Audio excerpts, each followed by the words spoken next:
Hello there, welcome to this edition of Global Business Africa from the Kenyan capital, Nairobi. It's 9 p.m. over here, it's 2 in the morning in Beijing, China, and 2 in the afternoon over on the other end of the world in Washington, D.C. From Cairo all the way to Cape Town and Nairobi to Lagos, we'll have your business fix of all the news that you need to know about that are moving the market and, of course, the innovation frontier in Africa over the next 30 minutes. Here's what's coming up. There's no reprieve for South Africa's economy as Metal Workers Union rejects a wage hike offer and vowed to extend their strike.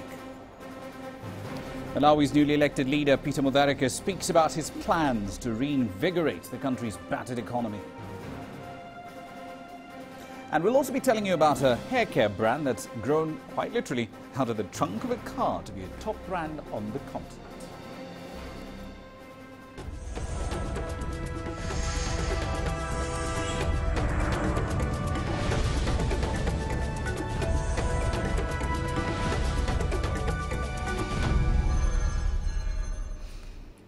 Let's start, however, in West Africa, where leaders of the Economic Community of West African States, ECOWAS, have resolved to fast-track reforms that will hasten the pace of the implementation of a common external tariff and a monetary union by 2020. Now, while concluding a one-day head-of-state summit in the Ghanaian capital of Accra, they expressed optimism about the outlook for regional growth in the first half of 2014 and urged member states to sustain their efforts at diversification, especially by strengthening economic, budgetary and financial reforms. The summit approved the abolition of residence permits and the introduction of a biometric identity card for community citizens as well.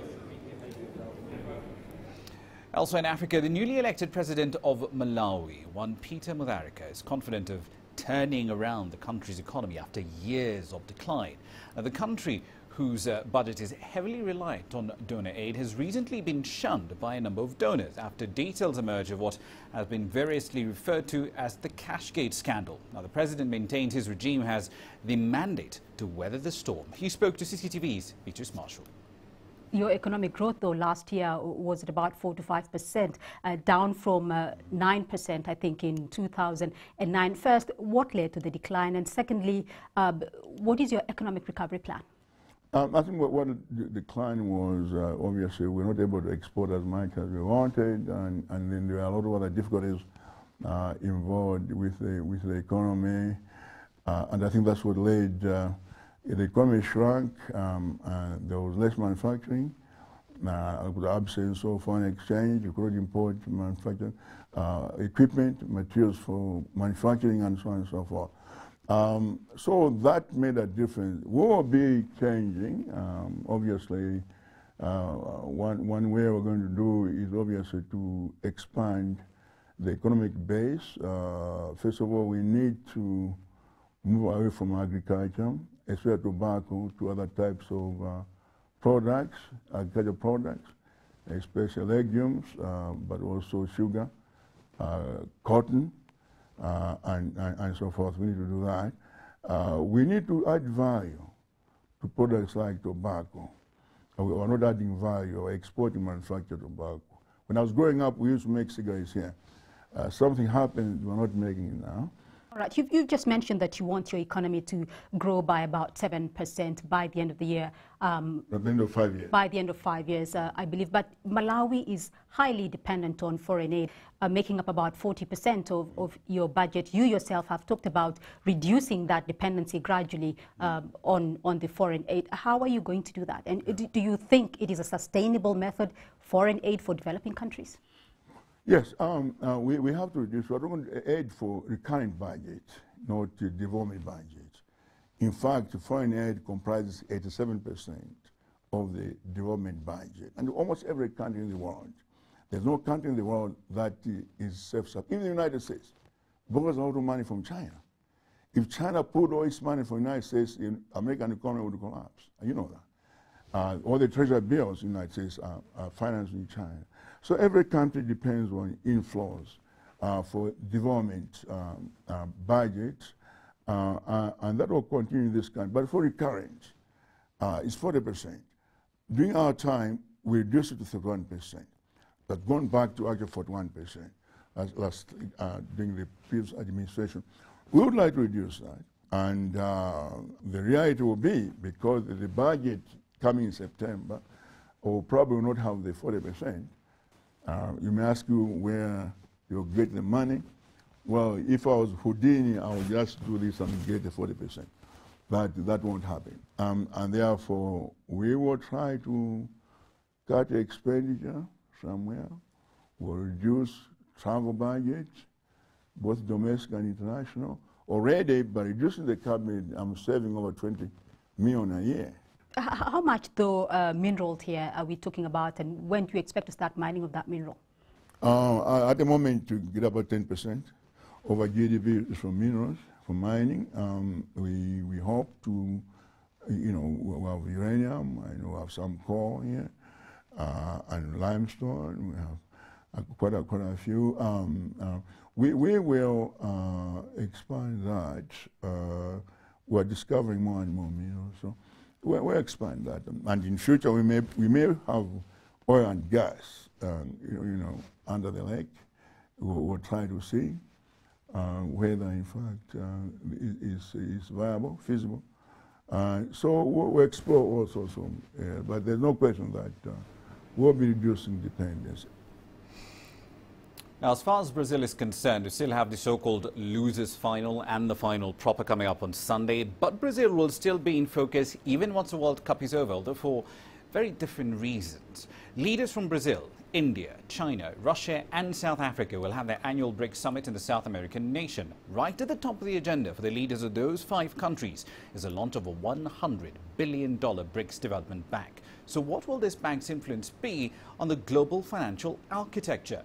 Here's Dr. Ross Anthony, acting head of the Center for Chinese Studies for the South African Stellenbosch University.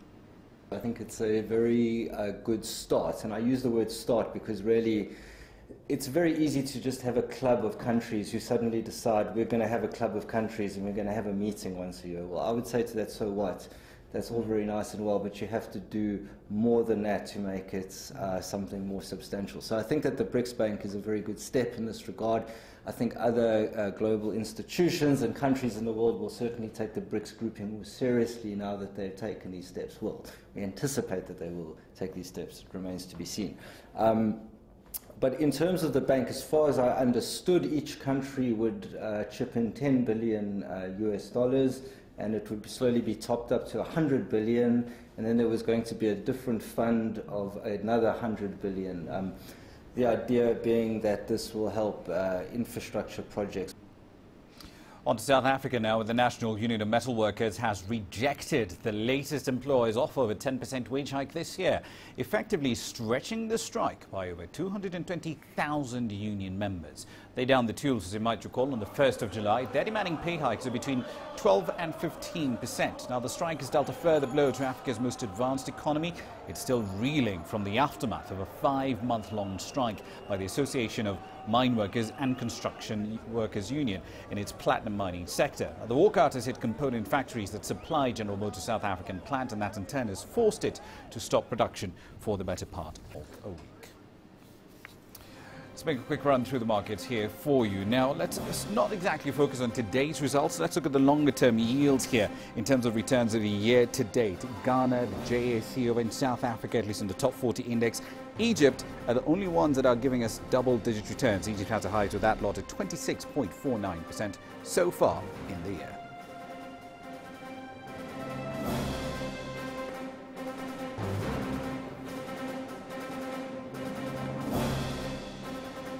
When we come back, we'll be looking at Egyptians. They're feeling the heat of new austerity measures. We'll tell you how they work. And concerns about new visa laws in South Africa are running amok. Will they cut down tourist arrivals and dent business? We'll have the details next. Africa is on the move. It's home to 7 of the world's 10 fastest growing economies. From small businesses to large-scale enterprises, hear directly from entrepreneurs behind the story. It's about putting you in the picture so you know where Africa fits in the global context. Global Business, weekdays at this time on CCTV Africa. African leaders have been urged to make it easier to move and do business across borders within the African continent. Africans should be free to move in their continent, to do business, to interact, if we are to grow the levels of investment and trade that will ensure that we are able to create the jobs for our people that we require.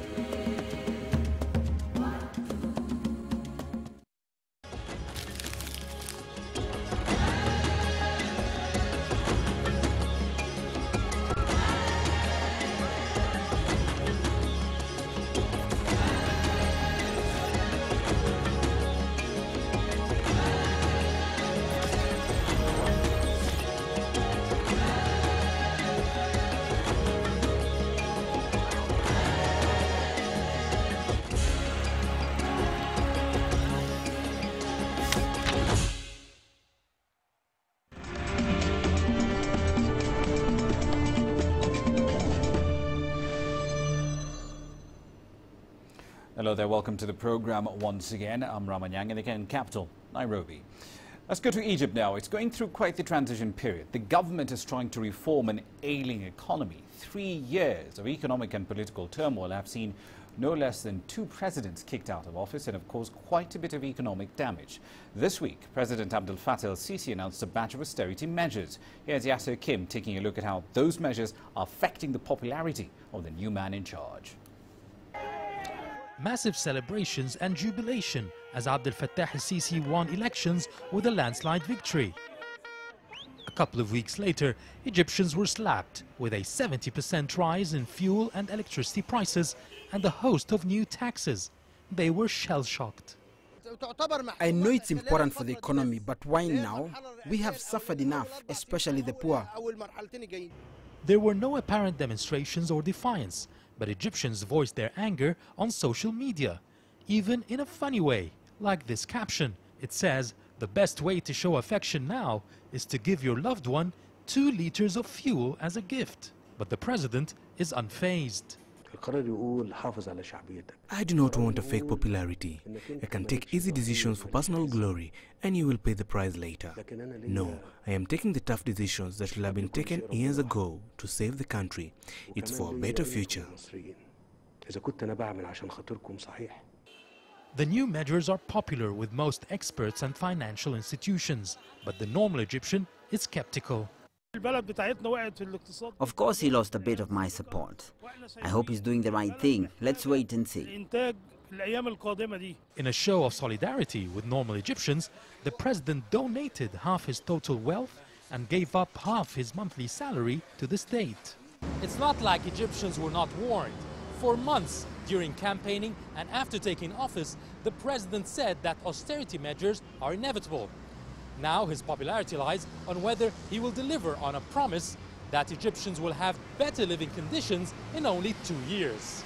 Yasser Hakim for CCTV, Cairo. Elsewhere, South Africa's tourism sector does remain one of the few bright spots in an economy that has been absolutely hammered by increasingly frequent labour action. It's estimated to employ over 1.5 million people, both directly and indirectly, but it will require some careful handling in the future, as the rest of the economy is being rocked by a variety of shocks. In our What's Hot segment tonight, CCTV's Angelo Coppola examining exactly what that handling entails. There's no question that the new immigration laws that have been introduced into South Africa are going to impact on the tourism sector. However, the minister didn't want to be drawn on what kind of interaction he is going to be having with Minister Gigaba. We're going to put a lot of emphasis on inbound tourism, bringing people into South Africa from other countries. It's a competitive market. We have to do the right things to attract people. But domestic tourism is no less important. While South Africa remains gripped in strike fever, the tourism sector is seen as a growth industry. The sector is well established, but it has more potential.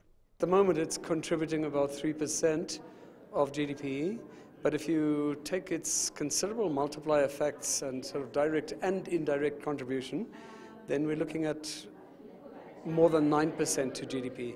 So it's big. Direct routes into and out of a country are essential to ensure that there's continued growth for the tourism sector. Sometimes the flight on its own, especially in the early stages, may not be profitable, but the benefits the direct route brings could be and need to be quantified so that you don't measure it in a narrow sense, in a narrow way on the profitability of a particular route, but to see it more in terms of its overall value. The impact that the tourism sector can have on the South African economy cannot be overstated. In fact, there are close to 1.4 million people who are directly employed in and around the tourism environment. I'm Angelo Coppola for CCTV at OR Tambo International Airport. Now, many are raising concerns that South Africa's new immigration laws will not only hamper tourism and business travel, but also spark an international backlash as well. And we've seen one coming from Kenya, for example. Now, the amended legislation includes visas for business, holidays and temporary residence, and it came into effect on the 26th of May. Here's CCTV's Sumitra Naidu with more. South Africa's Department of Home Affairs says the new laws are in line with international requirements laid out by the United Nations. It's aimed at protecting both citizens and visitors. We need to make sure we know who is the person who is in our country and is here for what a purpose. And if I've come to this country for a purpose of being a tourist, once my period comes to an end, I must be able to go back to my country because I am a tourist. Under the new legislation, people travelling to South Africa for the first time have to apply for visas in their home country in person and have biometric fingerprints done. The Department of Home Affairs says it's simple. Travellers visiting the country will have to abide by the new immigration laws and leave the country when their visas have expired. For those that are in the country legally and wish to stay longer, they will have to ensure that their visas are renewed in time or face being banned. There's a principle of reciprocity which is often followed in foreign diplomacy, that being that whatever preferences or indeed punishments are offered from one state to the citizens of another, often that is then reversed. Kenya has already tightened its visa requirements for South Africans. Government has denied that this was in response to the new laws. But experts say this will not only affect tourism between the two countries, but business travel for corporates and more especially smaller businesses. For small and medium enterprises, which are a particular concern in South Africa, this kind of cost is something which might be quite prohibitive and might prevent them from being able to travel to engage in business in Kenya at all. Travel agents body ASATA says of greater concern is a possible dip in international tourism, especially from countries such as China, who have limited biometric resources. It's not just in China, we see it in India too, but China is one of our key new source markets. There is massive growth of tourism coming into our area, and we certainly see this as being an additional challenge and an obstacle for them to have the ability to travel to or through South Africa. But the Home Affairs Department is adamant that this will not be the case. We don't think that these regulations will hamper anyone who wants to come to our country. However, we are doing as well what other countries are doing. Government says it had no choice but to impose stricter regulations because the old laws were being abused. It says this also helps track criminals entering the country and possible terrorist activity. The new laws, however, do not solve the problem of those who cross the borders illegally. Sumitra Naidu, CCTV, Johannesburg. And of course, the debate concerning the backlash between South Africa's new visa laws still continues. You can keep tabs on that online. First, though, a quick run through the commodity prices here for you. Crude oil prices having a bit of a funk, quite frankly, partly because we're seeing the resumption of supply from Libya. About 650,000 or so barrels of daily output is expected to hit the market sometime in the next 2 weeks, and that has had quite the depressing effect on the prices that we're seeing on benchmark commodities like Brent crude.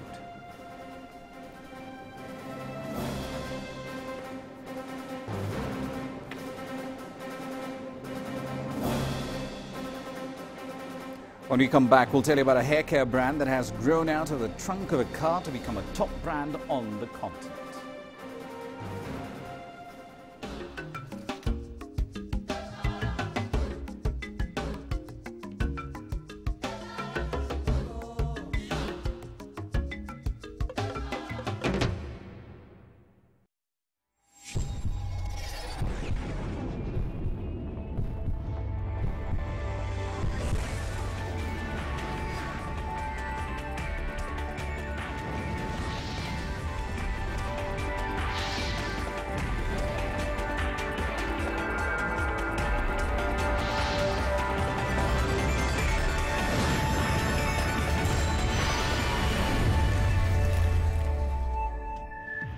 BizAsia. Asia means business.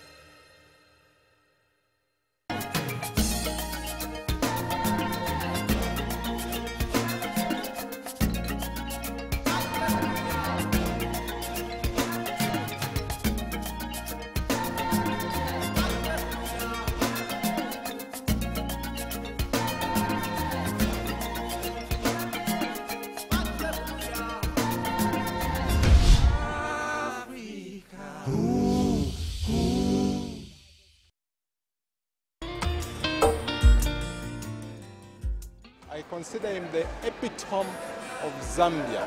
There is no Zambia without KK. I regard him or consider him in the class of Nelson Mandela, Martin Luther King. He's a living legend, I must say. He's a living legend. I have to give it to the old man. He doesn't know, if that's the right term, when to quit. Because he just goes and goes. After office, it's like he never left. I just thank God, young man, that he has made it possible for me to live this long and be able to help reshape this nation into something wonderful. Wish me luck as you wave me goodbye. We shed cheer, looted here, make it gay.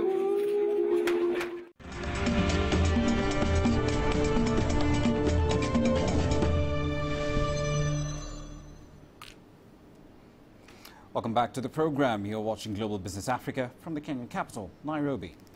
Now then, if you happen to have a good joke or two about oxymorons, now's a good place to put one, because I, who has no hair, is about to tell you about a hair product. Let's talk about Jabu Stone. It's one of South Africa's leading hair care brands, specifically for African individuals. It was started by an entrepreneur and a hair care pioneer, Jabu Stone, in the 90s. Now, he first started selling products out of the boot of his car, and then he moved on and launched a line of Jabu Stone branded products about a decade later. On Grassroots tonight, Tomito Naidu looks at how this brand has grown into a local and global phenomenon. Jabu Stone comes from a family of hairdressers. In the early 90s, he qualified as an electrical engineer, but his passion for hair took him back to working in a salon.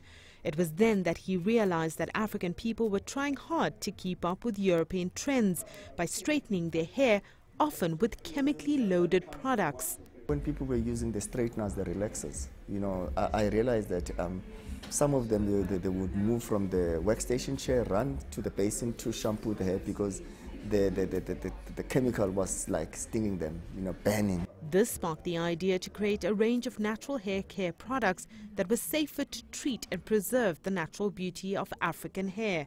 Jabu Stone hair products are not chemically based. They have been carefully engineered to help Africans maintain their hair without damaging it. The products have become a popular brand and are being widely used in salons across the continent and abroad. When we manufacture our products, yeah, we kind of keep them as harmless as possible, you know, not to harm the scalp and not to, you know, your hair. So we try to use more natural-based products. Even if by chance it comes to your mouth, it mustn't hurt you. Jabu Stone has based his brand around the natural ingredients used to make the products that are safe and not damaging to the hair. Over the years, he's stuck to delivering the same quality. Today, the products are used in salons, sold at retailers, and even exported. Exports to the United States and other African markets, including Mozambique, Zimbabwe, Ghana, and Kenya, make up 20% of sales. He's built up a brand and a range of brand extensions that the market clearly needs. We've looked at his packaging. We think he's done a great job in terms of its iconography for the African marketplace. Stone has kept the African look and feel in the Jabu Stone salons with trained stylists to take care of the customers' needs, even in salons that are independently franchised. By franchising, of course, they copy the method that we've used and we take it to them and monitor and help them and assist them in terms of the challenges they go through, because those challenges, we know them, so we can assist whoever comes on board. Stone admits that while at times it was not easy to build a global brand, he had to do it systematically. Building brands, especially on an international scale and across, for example, the African continent, is a long-haul project. It's not something that happens quickly. It's a step-by-step process Jabo Stone has grown the brand into a business worth $2.5 million. He wants to continue expanding the business in the rest of Africa. Stone is also using his success as a businessman to mentor young people to get into manufacturing. Sumitra Nadu, CCTV, Johannesburg. Right, then let's make a quick run through the currencies here for you. Just before we leave, one key thing that we're keeping a very close eye on is next week's meeting of the Monetary Policy Committee of the Reserve Bank in South Africa. Forecasts are being put around by some of a 50 or so basis point rate hike by the SARB. We're not sure if that will happen. Inflation, of course, is above the 3 to 6% band. But remember, South Africa's growth has really been hit hard. There was a contraction of 0.6% in the first quarter. We'll have the details of that rate decision when it comes right here on Global Business. And that's it for this edition of the program. Thank you so much for watching. Do remember, send your feedback to globalbusinessafrica@cctv.com. We're also pretty much wherever you are on social media, on Facebook, on Twitter. If you're there, so are we. We'll keep the news flowing right there 24/7 for you. Thanks for watching. I'm Ramanyang.